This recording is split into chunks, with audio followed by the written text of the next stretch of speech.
Good. So my last question is something that you said, a great compliment you paid me about my unique selling point is that I can actually help you where quite often in the corporate world you're not helped with this feeling of actually making the transition to being on stage, if you like, and public speaking. And nobody ever gives you courses really in that as such. And you said that's something that I helped you with and is in the book too. Can you describe your own experience of that a bit? Yeah, I think this is a really interesting kind of point for me, is that for me, there's always been a divide between, let's say, it could be the biggest meeting in the world, there could be tons and tons of people in it, and I might have to chair that meeting. Not a shred of nerves in me whatsoever. That's just a normal day for me, that's fine. The moment I would have to feel like I was giving a speech, a presentation, sometimes it could be a physical thing. If I was standing up and everybody else was sitting down, if I was on a stage and everybody else was kind of, lower down than me, looking up at me, anything like that. And all of a sudden, a switch would flick in my mind and I would be on stage. And that would give me this rush of nerves and emotions and fears and fear of failure and a desperation not to do it, dread sometimes that I was unequipped to deal with. And the sort of additional nuance to that is that in the kind of role that I do, where you are often the leader of a team or the chair of a meeting or the person that does have to do that presentation, there's also a bit of a stigma, I think, around admitting that that's what's happening in your mind, because it can be a really necessary part of a role in leadership.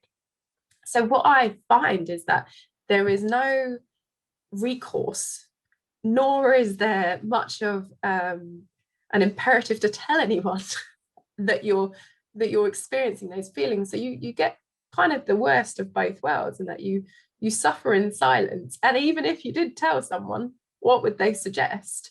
And when I joined Nichols and met you, and even still 3.5 years later and in a different role, I've never met anybody like you that offers the kind of skills and techniques and coaching and magic that you offer in a way that is so applicable to any type of industry, and especially this really corporate world that I exist in. So I honestly had resigned myself to thinking I would always have stage fright. I would never enjoy public speaking. I would always get through it, usually having forgotten most of what happened because it passes by in a horrible blur. And I just thought that I'm just going to have to try to either avoid doing it or make myself get through it and just hope not to have to do it for a long time.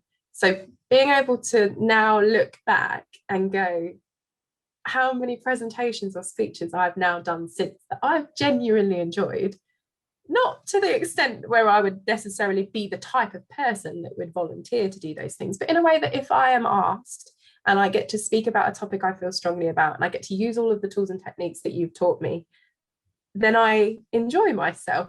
And I think that's quite a magical outcome. So that to me is your USP, and I will be forever thankful for that. Being able to enjoy something I used to dread. That's amazing.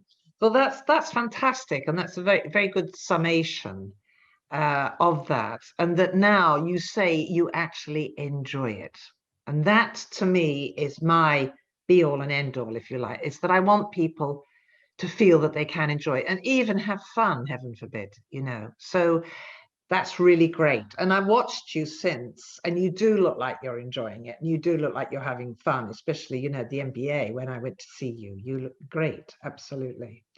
So the thing for me is about you teach people to make the audience enjoy it in a way that you are being your true self and you're getting the point you want to get across, but kind of with a real eye on making sure the audience is engaged. So for me, the enjoyment comes from if I feel like I've done it well and I can see that my message has, you know, been delivered and my audience have engaged in the way that I wanted to, that's the source of enjoyment for me, will be a feeling of pride afterwards that didn't bore everybody to death for I don't know, for half an hour or 10 minutes or whatever it might be, or, you know, that my story, like, you know, I told my story the way I wanted to and I think they liked it, and that, yeah, it comes from that, I think.